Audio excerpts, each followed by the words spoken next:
Magandang araw po sa inyong lahat. Sa video na ito, ating pag-uusapan ang isang mahalagang issue na kinakaharap ng barangay Pinagbuhatan.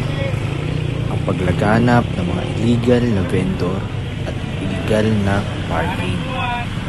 Habang ang ating komunidad ay patuloy na lumalaki at umuunlad, dumarami rin ang mga hamon na kailangan nating harapin. Ang mga kalsada na dapat sana'y maluwag at ligtas para sa mga tao at sasakyan. Ngayon ay nagiging masikip at mapanganib dahil sa mga iligal na tindahan at mga sasakyang walang tamang paradahan.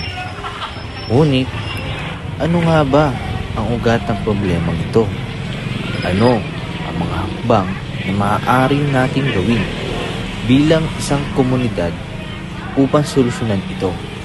Samahan niyo po ako sa pagsisiyasat sa mga suliraning ito at alamin kung paano natin mas mapapabuti ang kalagayan ng ating barangay sa kabubuti ng lahat.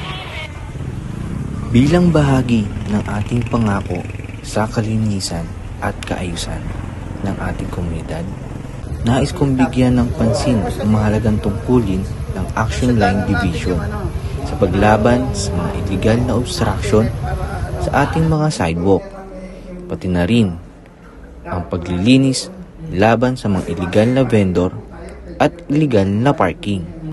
Sa araw-araw na buhay, ang sidewalk ay dapat na isang ligtas at malayang daanan para sa ating mga mamamayan, mga estudyante, manggagawa at mga residente na naglalakad patungo sa kanilang destinasyon. Subalit, ang mga sidewalk na ito ay madalas nasasakop ng mga illegal na nagtitinda at mga sasakyang walang tamang paradahan na nagdudulot ng panganib at abala sa ating komunidad. Sa tulong ng Action Line Division, ito ay nagsasagawa ng mga hakbang upang matiyak na ang ating mga sidewalk ay malaya mula sa mga obstruction na ito. Sila ay aktibong nag-iinspeksyon at nagsasagawa ng mga operasyon upang alisin ang mga illegal na sasakyan at illegal na vendor sa mga nakaparada sa maling lugar. Hindi lamang ito tungkol sa pagpapanatili ng kaayusan, ito rin ay tungkol sa kaligtasan ng bawat isa sa atin. Ang kanilang trabaho ay hindi madali.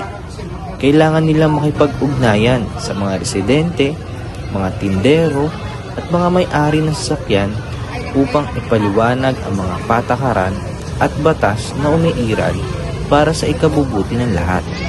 Ngunit, sa kabila ng mga hamon, nananatiling tapat ang Action Line Division sa kanilang misyon na gawing mas maayos at mas ligtas ang ating mga kalsada at komunidad. Kaya't patuloy po tayong makipagtulungan sa kanila, sumunod sa mga batas, iwasan ang paglalagay ng obstruction sa sidewalk at maging responsable sa ating mga aksyon.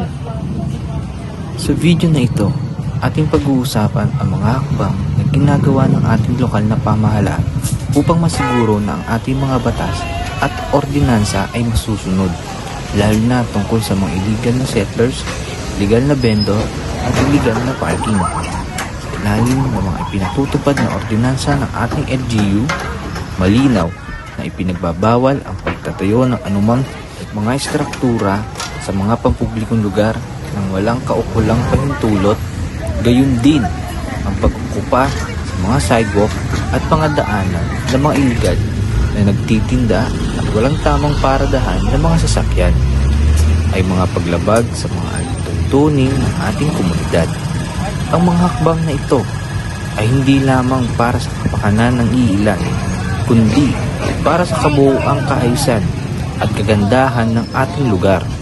Kapag mga kalsada ay malinis at walang sagabal, mas ligtas ang mga ito para sa ating mga magulang, kabataan at mga nagtatrabaho.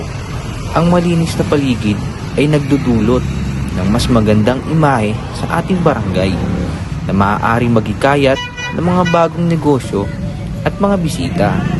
Ngunit, higit pa rito, ang pagsunod sa mga batas na ito ay nagpapakita ng ating malasakit at pakikibahagi sa pag-unlad ng ating komunidad. Ito ay patunay na tayong lahat ay handang magtulungan upang manatili ang kaayusan at kalinisan ng ating kapaligiran.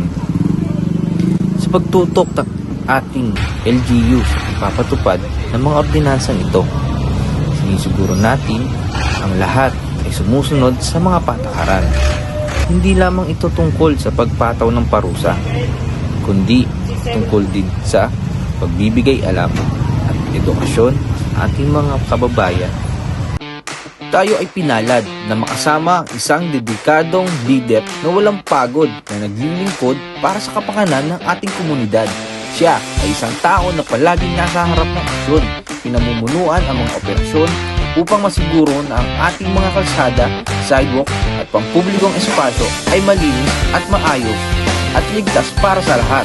Pakinggan natin ang kanyang saloobin. Kanina ay tinanggal natin yung mga sobra, yung mga excess na inilagay nila mismo doon sa bangketa at malapit sa kalsada na wala nang madadaanan yung tao. Makikita nyo yung mga tindang prutas, andun na sa bangketa at ang tao sa kalsada dumadaan. Yung gate naman nila na pinaradaanan ng mga tricycle at mga junk materials, nandun naman sa bangketa, in-extend nila yung gate, tinanggal din natin. So maraming beses na tayo nagbigay ng mga babala, nagbigay tayo ng mga notices, sinabihan natin sila, inabisyuhan natin sila, siguro naman. Itong operation na ito ay talagang wala na tayong ibang pwedeng gawin kung hindi ipakita sa kanila na may pangil yung batas ng ating pamahalaang lungsod. Marami tayong beses na nagbigay ng mga panugit, no? Pero hindi sila sumusunod. No? Kinakailangan maiayos natin yung bangketa, pedestrian at kalsada na madaanan ng mabuti ng ating mga kababayang Pasigueño. At hindi tayo papayag na mayroong aksidenteng mangyari dahil sa kapabayaan lang ng iilan. Talagang tinanggal natin, kung mapapasin nyo yung gate, kinumpiska natin, tinanggal natin yung mga paninda na nasa bangketa at kalsada, tinanggal natin. Medyo masakit kasi medyo nagkakaroon ng konting argumento. Nakita nyo kanina may konting pagtatalo. Kasi naman binabisuhan natin sila. Ang tanging pakiusap lamang po namin na sumunod lamang po. Sumunod lang sa ating ordinansa, wala ho tayong magiging problema. Kung minsan lang nilang ginagawa, pagbibigyan natin sila. Bakit hindi? Everybody deserves a second chance. Pero kung marami ng beses, siguro panahon na para kumilos yung pamahalaang lungsod. So sana very valid naman yung reason natin. Kung hinuli man natin sila, inumpis ka natin, tinanggal yung mga katulad itong mga gamit na ito, ay meron na tayong valid na dahilan sapagkat ilang beses na tayong nagbigay ng palugit at babala. So sana po, maganda, malinaw po ang nais naming iparating na isang maayos na lungsod.